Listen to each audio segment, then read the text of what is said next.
Today we're going to go beyond the Kop and look at Liverpool's 10 youngest ever starting lineups. Number 10 versus Birmingham City on the 8th of May 1963. 1963 was a big year for Liverpool. After the appointment of Bill Shankley in '59, there was a plan put into place to improve the facilities around Melwood, build Anfield into a fortress from the ground up, and develop a dynasty that would last for years. And a big part of that was by building a squad that could compete for the long term. After winning the second division title in '62, Shankley set about refreshing the Liverpool squad by releasing and selling a lot of the old guard, the likes of John Molyneux, Dick White and Tommy Leishman, all making way for the upcoming young lads and signings like Ian Callaghan, Tommy Smith and Chris Lawler, who brought energy and a new taste for success with them. This meant that when we played Birmingham City at Anfield in May of 1963, we had a very young starting lineup, and actually our youngest until that point in our history, at the average age of just 22.97 years old, with the oldest at the time being a 28-year-old Alan Accord, who shared the pitch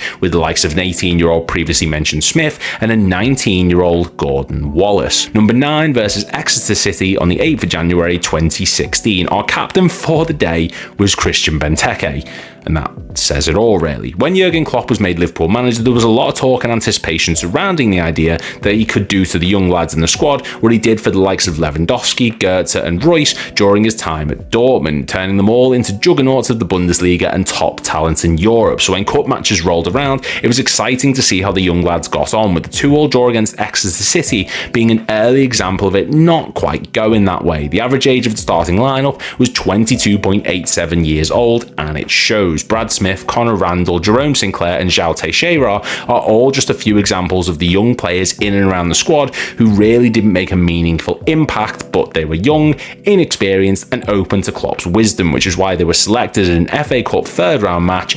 You can excuse it as rotation and positive experience for them in hindsight. Number 8 versus Wolves on the 26th of April 1965. Despite the revolution of Bill Shankly's Liverpool side during the early to mid 1960s, only on 3 occasions has a side during this period of time ranked in even the top 20 youngest lineups for Liverpool, with the side that played Wolves in the first division in April of 65 boasting an average age of 22.83, only slightly beneath the previous entry. Jeff Strong, Ronnie Moran and Phil Ferns were the only players over the age of 23, while 4 lads were the age of 20 or younger, as Shankley continued his development into the next phase of Liverpool Football Club and the push for further silverware, with Alan Hignett, Thomas Lowry and Billy Molyneux and John Seeley all making their debuts for the club during this match and symbolising the exciting youth products that were coming through the club at the time. Number 7 versus Plymouth Argyle on the 18th of January 2017. Now, despite what last season showed us, there was actually a period of time where you could field a bunch of young lads away at Plymouth Argyle and actually pick up a result. It's mental, I know, but it actually happened in January of 2017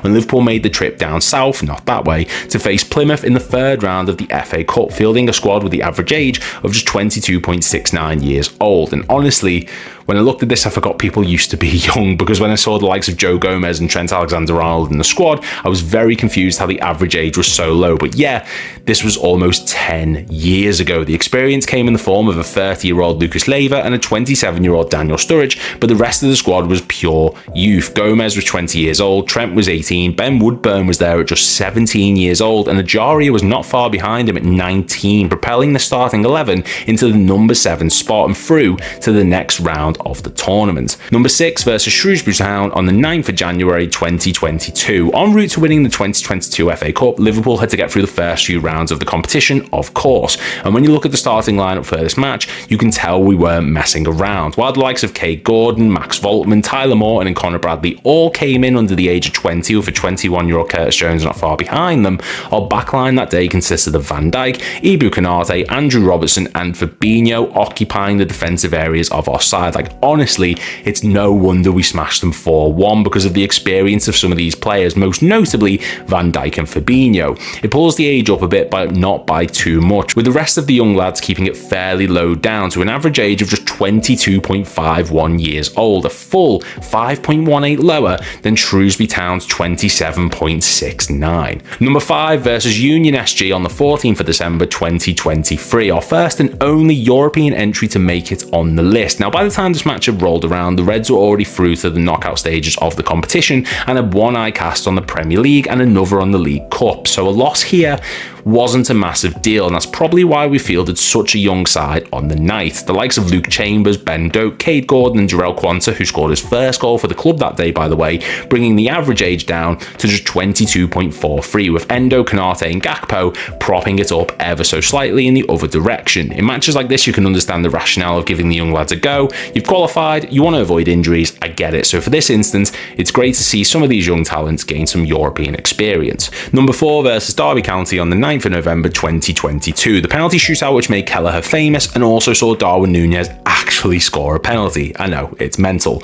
In November of 22, en route to trying to retain our League Cup from the year earlier, Anfield played host to Derby County, a Derby County who very much shut up shop and didn't want to get absolutely battered. The match went to a penalty shootout after a 0-0 draw and saw Liverpool progress following a pretty awful shootout, it's got to be said. One reason why we may not have been able to get the victory in the 90 minutes was because of the young players we were trusting to get the job done. The likes of Leighton Stewart and Bobby Clark were just some of the players picked that day to gain some experience and try and make an impact other than the impact they had on the average age, with the starting lineup coming in at just 22.28 years old, with Kostas Tsimikas the only real experienced member of the squad. Number 3 versus Plymouth Argyle on the 8th of January 2017. If you thought that side played Plymouth in entry number 7 was young, you haven't seen a thing, because while the side for the replay of this FA Cup third round clash from 2017 had an average age of 22.69 years, the side that hosted Argyle for the first match was just 21.81, the first starting lineup in Liverpool history